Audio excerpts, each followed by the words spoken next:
Fifidianana roa sosona no atrehantsika ny faharoapolo volana desambra 2024 avy izao dia ny fifidianana filoham-pirenena sy ny fifidianana solombavam-bahoaka.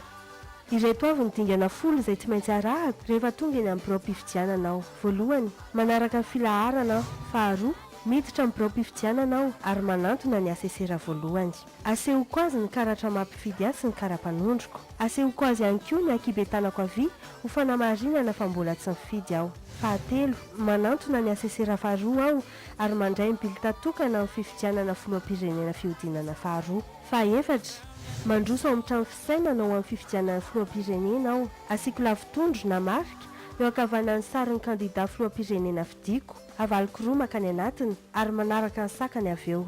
Fahadimy, arotsaka ao anatin'ny vata mangarahara ho an'ny fifidianana filoham-pirenena fihodinana faharoa ny vatoko. Fahaenina, manantona ny mpitantsoratra aho. Asiako sinoina lavitondro ny lisitra fanaovan-tsiny ho an'ny fifidianana filoham-pirenena fihodinana faharoa. Avy eo raisiko ny bilik-tatokana ho an'ny fifidianana ho solombavam-bahoaka.